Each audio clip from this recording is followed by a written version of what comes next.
Gostaríamos hoje de falar a respeito de outras controvérsias cristológicas que são bastante interessantes porque influenciam a nossa vida espiritual. Não é assim muito importante em questões históricas, mas é interessante por causa da vida espiritual.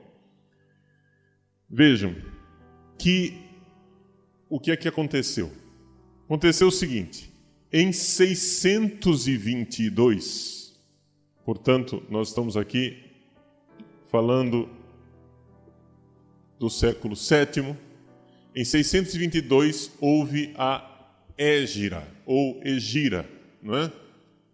Que é a chamada fuga de Maomé, que saiu de Meca e foi para Medina,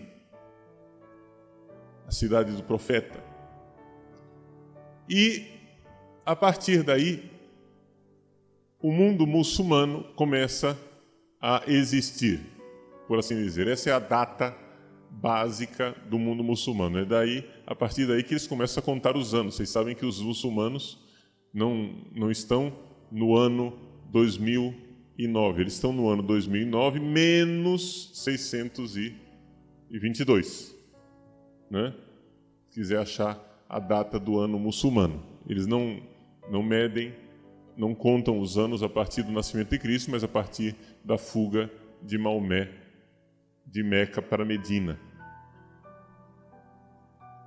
Maomé, ao contrário dos profetas judeus, ao contrário de nosso Senhor Jesus Cristo, que nenhum deles era político, Maomé era extremamente político e também militar. Então, durante a vida de Maomé, já houve todo um movimento político-militar para a unificação da Península Arábica. Então, todas as tribos da Arábia, que eram dispersas, eram tribos nômades e não tinham muita unidade, foram unificadas, né, através da religião, da nova religião, a religião muçulmana. Maomé, em 622, entrou na Kaaba, que era um templo quadrado, né? O cubo que tem em Meca. Até hoje eles fazem peregrinação a Meca e ficam rodando ao redor da Kaaba, né? Tem que dar algumas voltas ao redor da Kaaba. Bom, é um dos mandamentos do muçulmano, né? O muçulmano tem que pelo menos uma vez na vida peregrinar a Meca. Eles têm que ir para Meca. E eles ainda hoje rezam todos em direção a Meca. Você vai numa mesquita, entra na mesquita, tem lá, né, um sinal indicando a direção de Meca, porque é para lá que as pessoas têm que rezar, voltados para Meca. Tá? Então, Maomé quebrou todos os ídolos que estavam lá dentro da Kaaba, só deixou a pedra negra. Essa pedra negra é um meteorito, que caiu, uma pedra preta que caiu do céu, que diz a lenda que ali estariam, então, ela é preta porque ali estão o pecado dos homens, né? Como se ela tivesse o poder de sugar o pecado ali. Tudo bem. Mas, deixando isso de lado, que isso não é importante,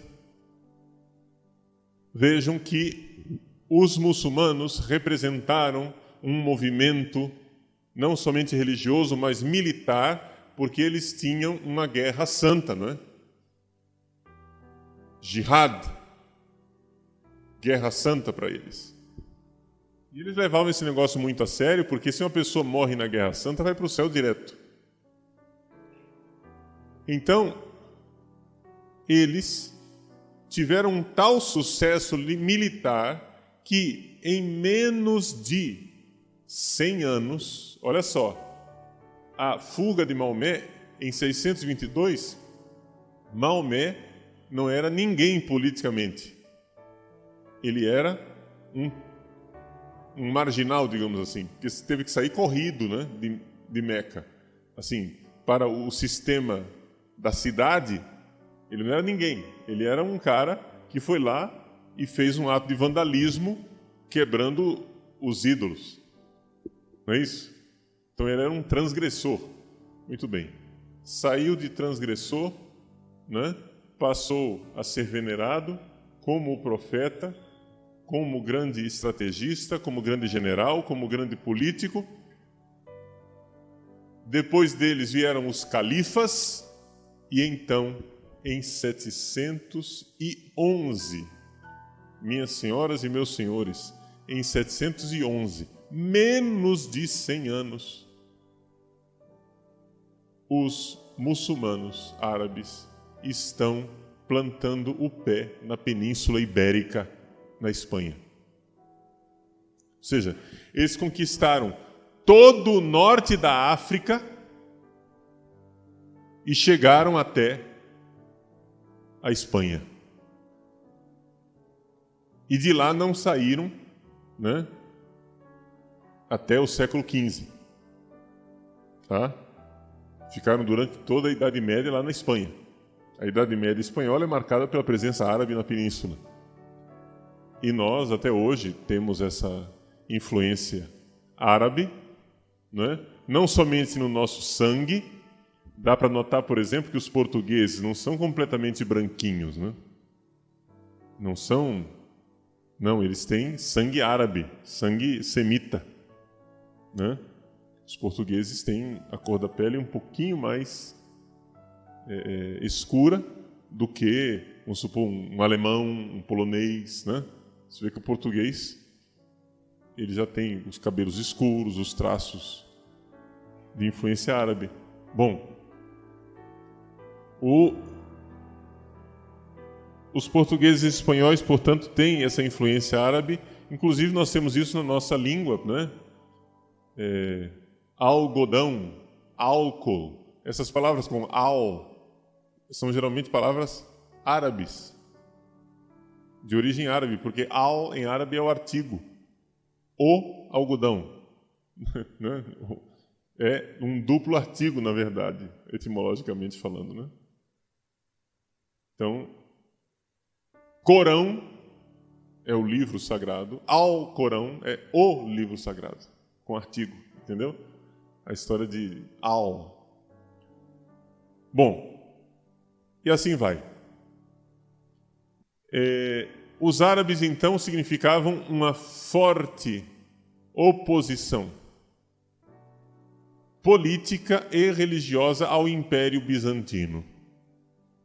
E eles tiveram, né, assim, esse sucesso militar e, de repente, estavam lá às portas de Constantinopla, né? O imperador, portanto, precisava da ajuda e da fidelidade das igrejas monofisitas. Quem eram as igrejas monofisitas? Eram os egípcios, né, coptas, e os siríacos. Ora, são duas igrejas que estavam ali na fronteira com os árabes. Quer dizer, a porta de entrada dos árabes para o império eram territórios de tendência monofisita. Então aqui nós estamos diante de um problema. O que fazer para que houvesse unidade com os monofisitas? Então surgiram duas heresias. A heresia do monoenergismo e a heresia do monotelismo. Essa heresia do monoenergismo surgiu com Sérgio de Constantinopla, que ensinava o seguinte: que em Jesus existe somente uma energia, uma só força. Vejam, lembrem-se que nós tínhamos dito em outra aula que os monofisitas queriam unir a natureza humana e a natureza divina de Jesus de tal forma que terminavam misturando tudo. E Calcedônia condenou isso. Disse que elas estão unidas sem confusão. Mas isso, a fé de Calcedônia não era suficiente para os monofisitas, eles achavam que isso era uma traição, que na verdade nós tínhamos, era uma tendência nestoriana, e eles queriam uma ênfase maior na unidade de Cristo, a unidade do humano com o divino. Então, para salvar essa história, Sérgio de Constantinopla dizia o quê? Que em Jesus existe uma só energia. Ou seja, que na verdade, quando o homem Jesus age, é a energia divina unida com a energia humana que está agindo, é uma só coisa. Não é? Uma outra forma de expressar isto, ao invés de monoenergismo, era o monotelismo. Tá? Monotelismo quer dizer o quê? Que não é só uma energia, é uma só vontade. Em Jesus só existe uma única vontade. Tá? Não são duas vontades, uma vontade humana e uma vontade divina, mas tem uma só vontade, a vontade divina. Então, nessa época, o imperador viu nessas ideias uma coisa muito boa politicamente. Porque se ele conseguisse impor o monoenergismo e o monotelismo como sendo doutrina oficial da Igreja, ele conseguiria trazer de volta os monofisitas, haveria unidade religiosa e haveria unidade política, e ele teria como combater os árabes que estavam na porta do império. Estão entendendo qual é a história? Estão entendendo a lógica da coisa?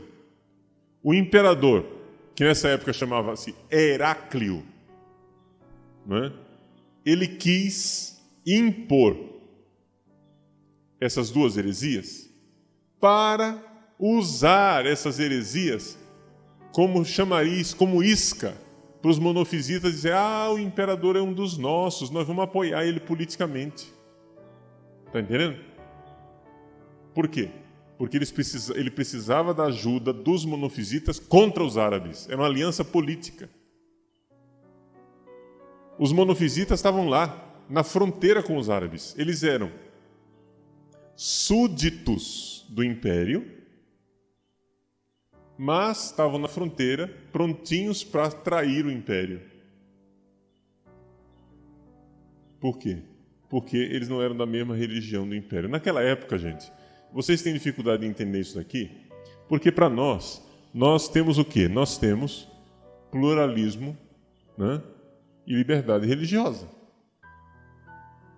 A liberdade religiosa, para nós, é um direito constitucional. Ninguém pode obrigar ninguém a ter uma religião. Naquela época, ninguém entendia que você podia ter uma religião diferente. Por quê? Porque quem é que deu poder ao imperador? Quem deu poder ao imperador foi Deus. Se você tem um outro Deus, você vai querer um outro imperador. Entendeu? Se o Deus cristão, que foi aprovado em Calcedônia, ele apoia o imperador de Constantinopla, o imperador Heráclio, nós que não somos de Calcedônia e somos hereges, monofisitas, não vamos querer apoiar aquele imperador, porque ele não tem um Deus igual ao nosso, nós temos outro Deus. Então, tendo outro Deus, nós queremos outro imperador. Então, pronto para trair ele. Está entendendo como era a mentalidade? Ora, como é que você, que é imperador, vai querer um bando de traidor na porta do império? Ali na fronteira, pronto para entregar a chave de entrada para os inimigos. Não, você não vai querer. Você vai querer unidade religiosa com eles. Então vamos fazer o seguinte, reunir os bispos, né? Chama lá. Olha, tem a ideia do Sérgio aqui, vamos seguir a ideia do Sérgio, que é uma ideia boa. Monoenergismo, e podemos até expressar isso de outro jeito, monotelismo. Jesus tinha uma só vontade. Só que terminou que eles tiveram que enfrentar um homem que eles não esperavam que iria enfrentar. Um santo chamado São Máximo o Confessor. São Máximo Confessor, além de ser um grande santo, era também um homem de uma capacidade intelectual bastante grande.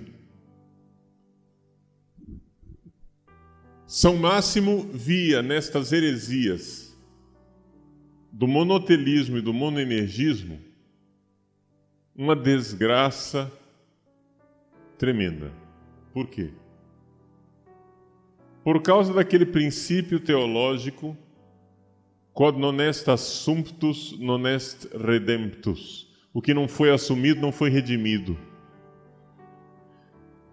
Se Jesus não tinha uma vontade humana, então a nossa vontade humana não foi redimida, nós continuamos escravos do pecado. Se Jesus não tinha uma energia humana, então a nossa energia humana não foi redimida, nós continuamos escravos. Está entendendo? Essa é a grande tragédia. Vou tentar explicar o pensamento de São Máximo. A melhor forma que a gente tem de entender é olhar para Jesus no Horto das Oliveiras. No Horto das Oliveiras aconteceu uma agonia. O que era aquela agonia de Jesus no Horto das Oliveiras? Abba, Pai, afasta de mim este cálice, mas não seja feita a minha, mas a tua vontade. Olha essa frase de Jesus. Não a minha, mas a tua vontade. Isso quer dizer que Jesus tinha uma vontade, que não era a vontade do Pai. Ora, quem é que está dizendo ali, não a minha, mas a tua vontade? É a natureza humana ou é a natureza divina? A natureza divina não pode ser, porque a vontade do Filho e a do Pai são uma só. Então, quem que está lutando no Horto das Oliveiras? É a vontade humana. E naquela luta da vontade humana de se dobrar diante da vontade divina, a nossa vontade foi salva. Assim estamos redimidos. Assim, todas as vezes que você, que eu, estamos lutando com o pecado, todas as vezes que a gente está numa situação de luta, em que a gente não sabe o que fazer, como reagir diante do pecado, Deus nos pede uma coisa e a nossa vontade esperneia: eu não quero, eu não vou, eu não faço. Todas as vezes que a gente esperneia para fazer a vontade de Deus, nós vemos a nossa vontade fraca. Nós vemos que a gente quer obedecer, mas não quer o suficiente. Nós vemos que a gente quer seguir a vontade de Deus, mas dentro de nós tem uma espécie de lei da gravidade que puxa para baixo. Quem vai nos ajudar nesta hora? Quem é que vai nos redimir?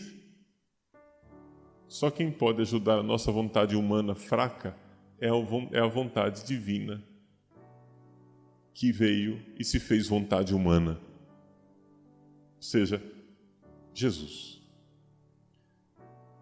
Jesus tinha um coração humano. E a beleza da nossa redenção é nós vermos que este coração humano ficou em profunda sintonia com o coração divino. E aí o nosso coração foi salvo. O amor humano de Jesus é um amor inspirado pelo amor divino. Mas Jesus, ao amar com a vontade humana, redimiu todas as vontades humanas e introduziu a vontade humana na vontade divina. Veja, gente, quem de nós já não teve uma certa experiência de impotência diante do pecado? Eu me lembro, eu sempre cito esse atendimento porque ficou marcado no meu coração. um seminarista, que não é daqui de Cuiabá. Atendi esse seminarista aí do Brasil. Do Brasil. Hoje, o sujeito, se não me engano, inclusive é padre. Ele já é padre. Ele estava no 4º ano de teologia e com dificuldades imensas na castidade. Não é? Não conseguia ficar sem sexo. Quer dizer, na verdade, ele não tinha relações sexuais completas, né? Mas era assim, se masturbava, aí tinha uma queda aqui e acolá, entendeu? Amassos e beijos, etc, etc. E depois de muito cai, levanta, ele veio falar comigo e disse assim, isso é o final do ano, estava perto do Natal. Ele disse, Padre, eu estou convencido que o amor... Perdão, não foi assim que ele falou. Padre, eu estou convencido que a castidade é impossível. Não dá. Os padres que eu conheço, todo mundo que é meu amigo, eu vejo que tem alguma queda, todo mundo ou pula cerca, ou tem mulher, ou tem homem, ou então se masturba, etc e tal. Ou então, quando não pula cerca, se masturba, ou sei lá o quê, é neurótico, maluco. Tem alguma coisa que não funciona, né? Ou seja, o cara é casto, mas fica doido da cabeça. Então a castidade não existe. Eu não sei porquê, acho que é porque era perto do Natal, e eu geralmente, perto do Natal, fico mais sensível. Eu choro à toa perto do Natal. Porque o Natal, o Advento é um tempo, dos tempos litúrgicos, o Advento é o tempo que mais fala ao meu coração. Né? É um tempo assim, para tentar expressar com a linguagem poética, é inadequada teologicamente, né? Vocês estão entendendo o que eu vou dizer aqui. Mas para expressar de uma linguagem poética, eu diria que é um tempo mágico. Entende? É um tempo que tem... que consegue me afetar. Né? Eu assisti um desenho animado de Natal, com alguma historinha de Natal, que eu já choro. É eu tentar escrever uma mensagem de Natal para uma pessoa que eu já fico emocionado. É eu pensar na encarnação de Jesus, que aquilo me fala de uma forma extraordinária. Bom, então eu estava atendendo esse seminarista de 4º ano, era perto do Natal, ele falou esse negócio. Como eu estava muito sensível, eu comecei a chorar. Eu disse, meu filho, você está me dando a pior notícia que eu poderia receber. Estava dizendo que a castidade não existe, né? Você está dizendo que o amor não existe.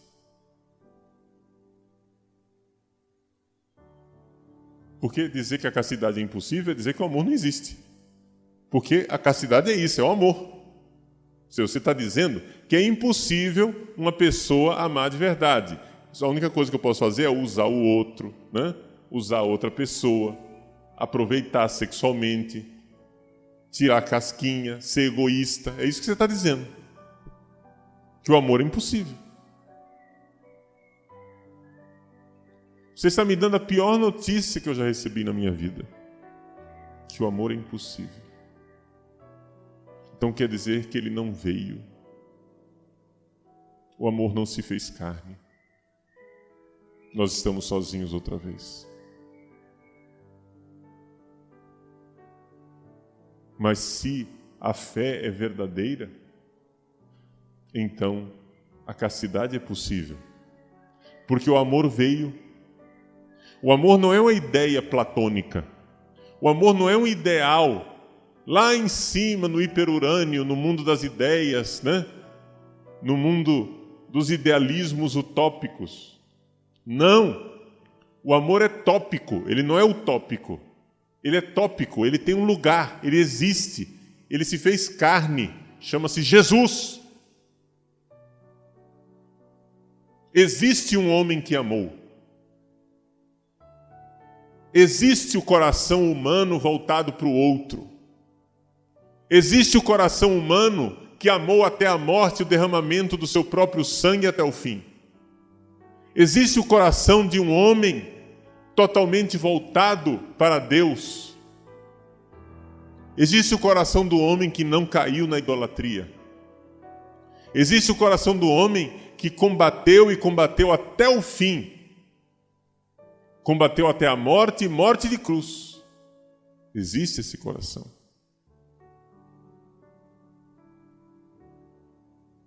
Jesus. Nós não estamos sozinhos. E se ele, enquanto coração de homem, tem uma vontade humana e amou, se a vontade humana dele se dobrou em adoração diante da vontade divina, se a vontade humana não caiu no pecado, então existe esperança para nós. Então nós fomos salvos, porque o amor veio nos visitar. O amor se fez carne, carne da nossa carne, como nós. Por isso, São Máximo, o confessor, teve um pobre de um monge. São Máximo era monge, um padre, né? Por isso, um padre, um sacerdote, teve que enfrentar o imperador Heráclio. E por que ele enfrentou? Enfrentou porque ele sabia que se Jesus tem uma só vontade, se em Jesus existe somente a vontade divina,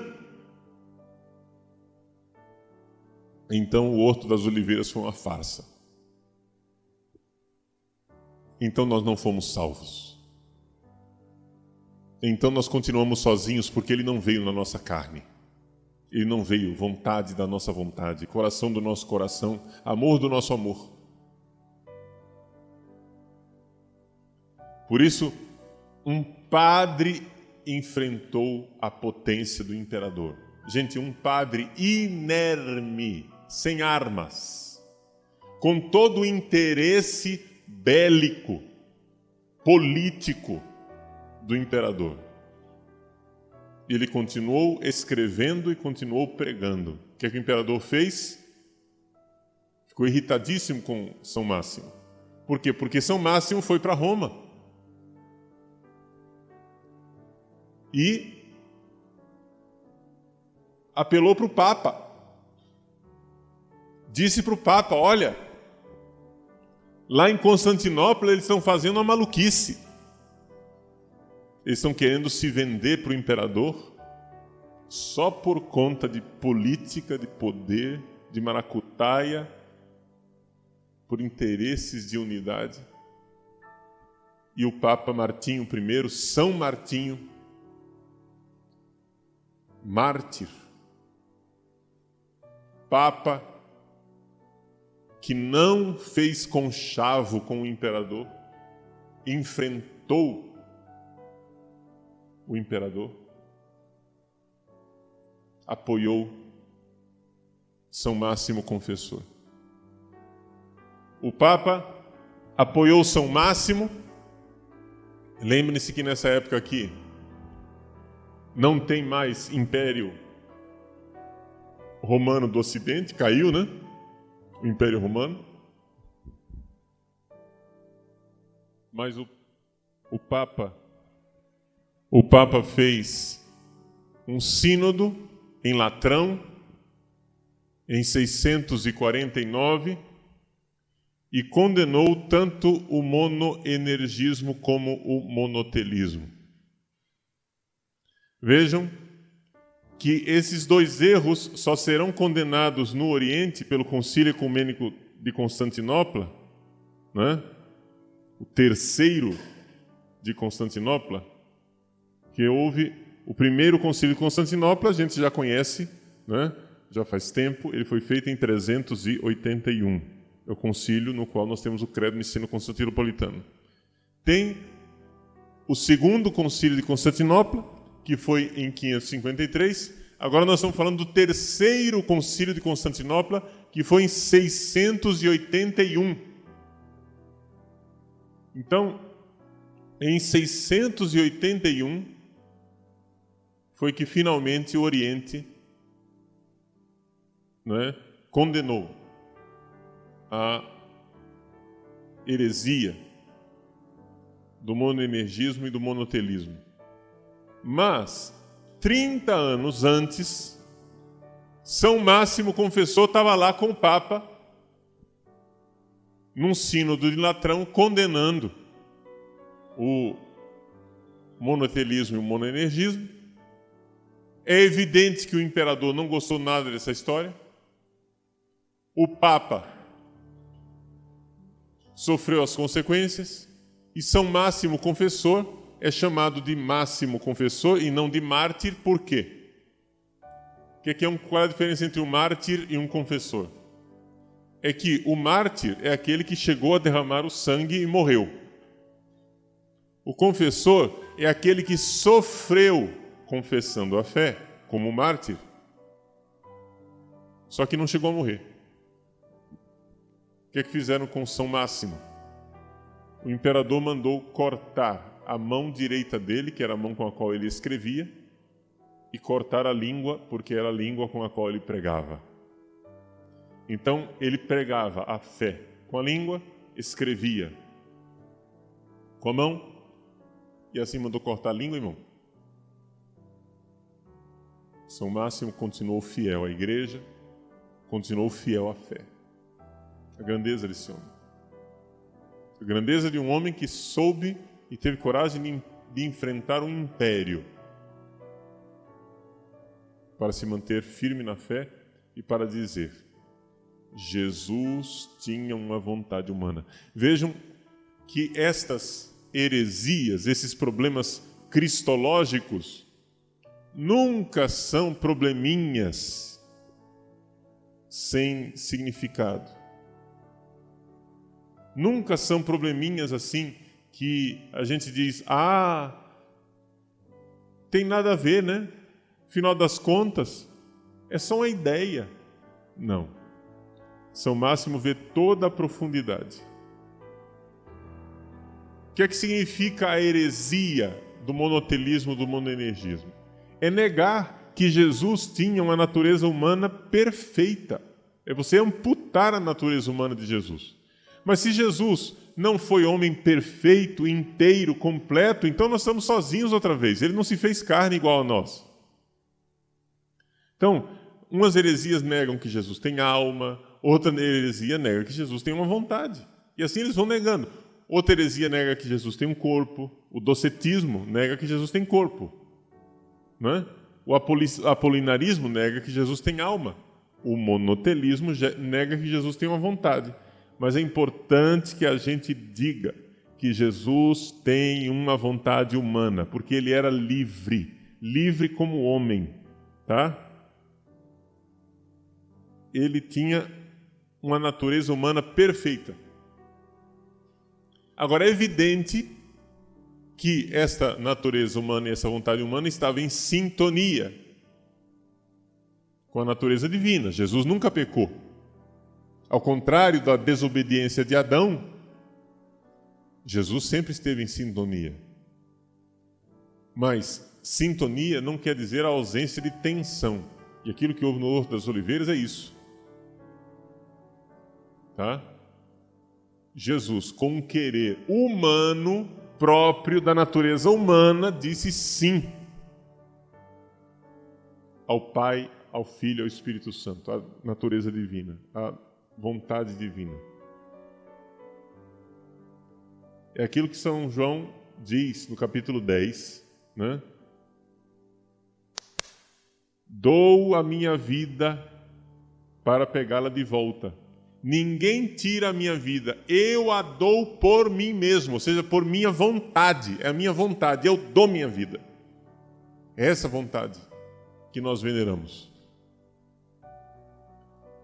Então, Jesus nunca pecou, mas Jesus era livre, tinha vontade humana, né? Jesus tinha uma vontade humana pura, perfeita, do jeito que Deus sonhou. Jesus é a realização do sonho de Deus Pai.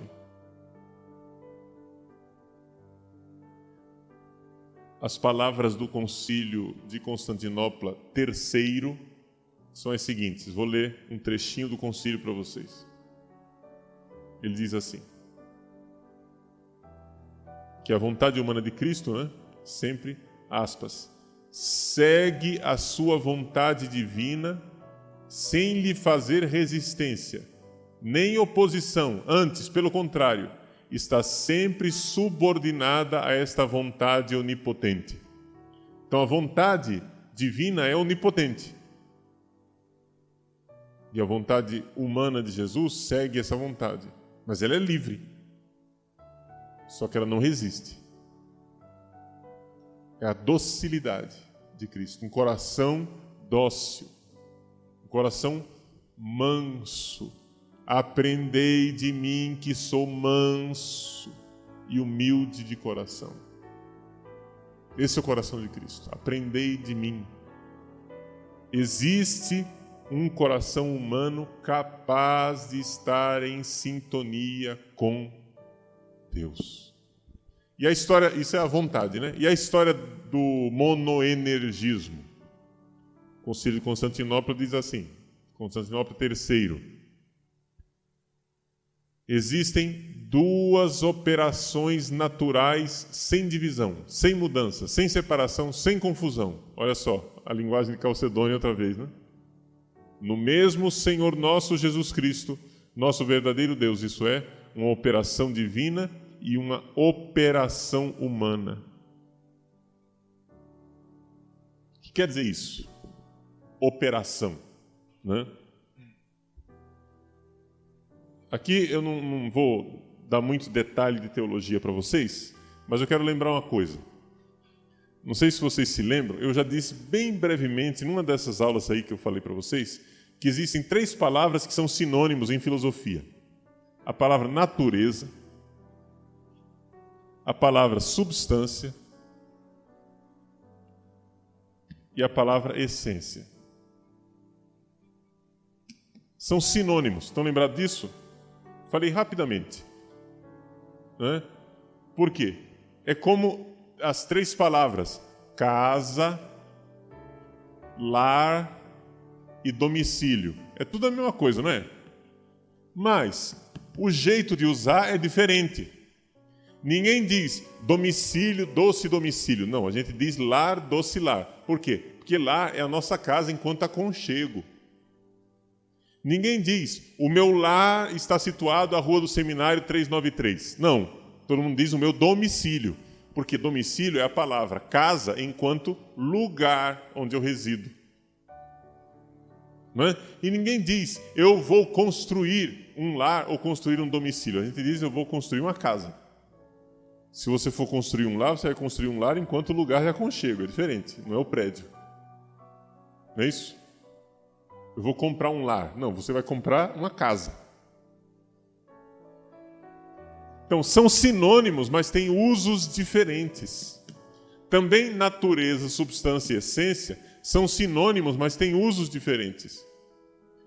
Quando eu digo, eu quero conhecer uma coisa, no campo do conhecimento, eu uso a palavra essência.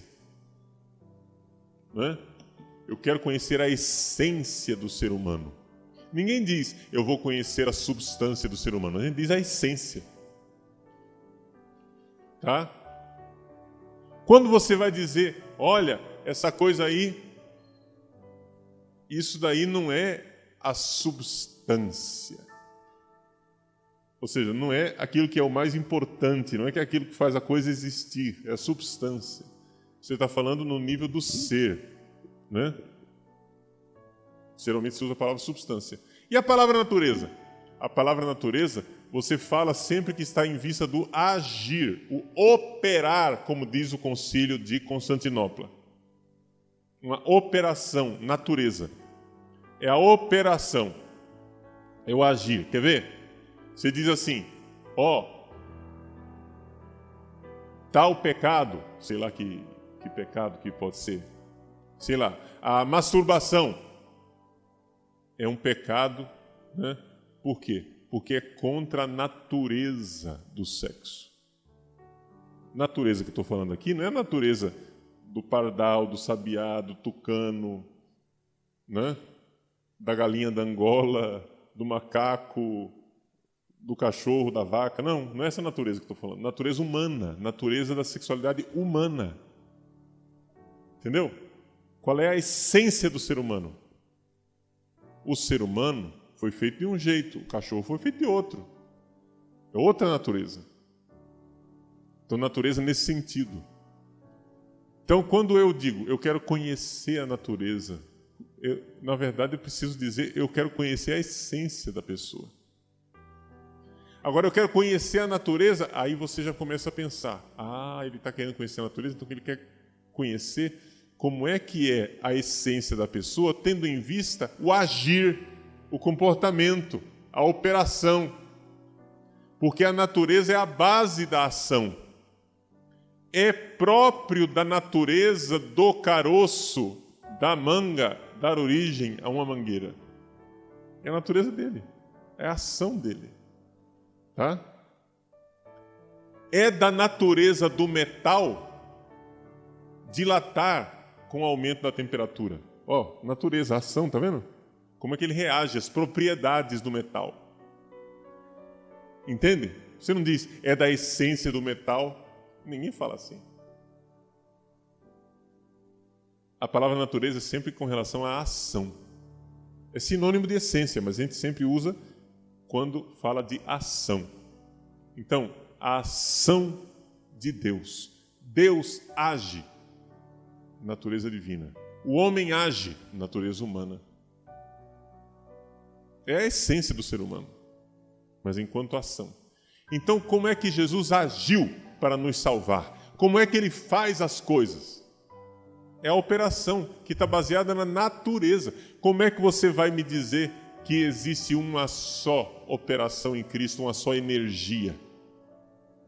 Monoenergismo. Se você diz que existe uma só ação, você está dizendo que tem uma só natureza. Então você caiu no monofisismo. Está entendendo?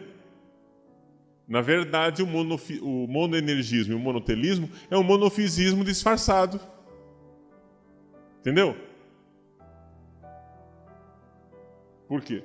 Porque a ação sempre tem como base a natureza.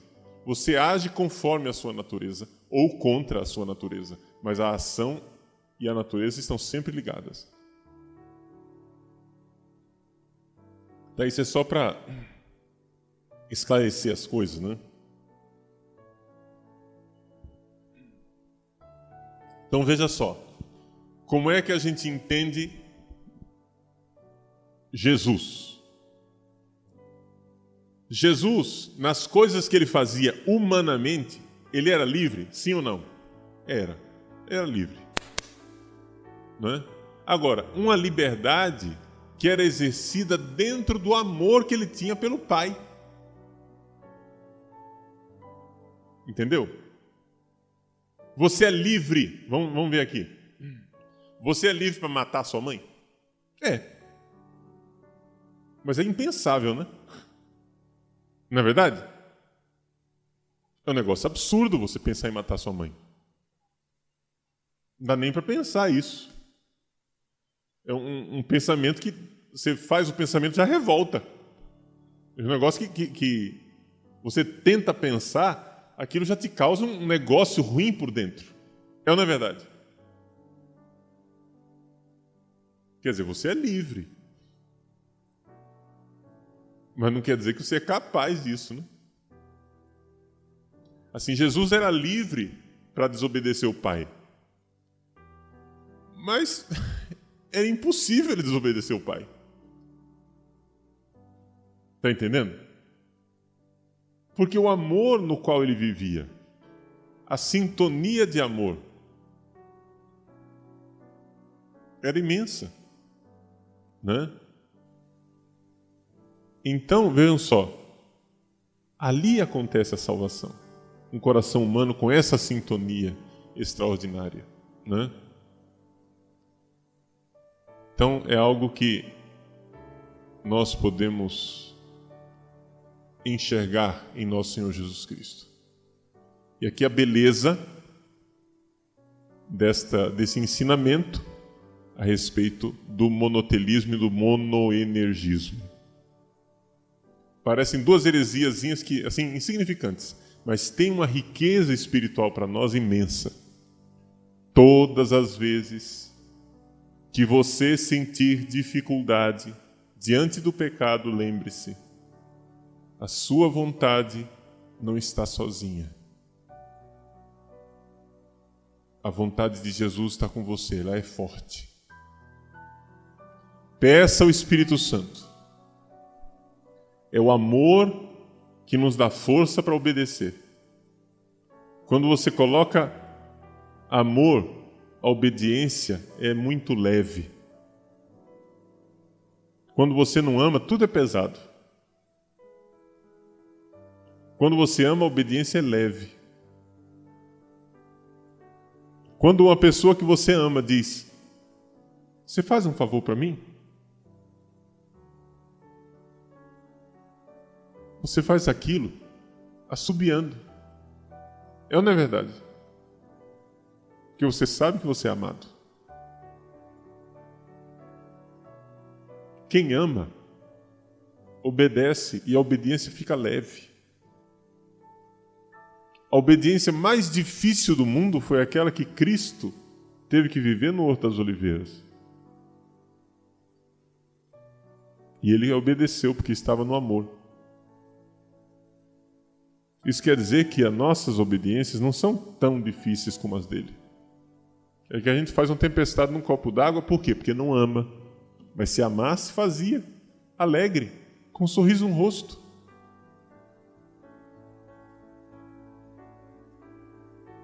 Então peça ao Espírito Santo. Peça o amor. Porque quando a gente ama, a gente obedece feliz. A gente pode até sofrer um pouco. Mas é impensável desobedecer. Porque você ama. Da mesma forma que é impensável você matar sua mãe. É impensável para o santo desobedecer a Deus.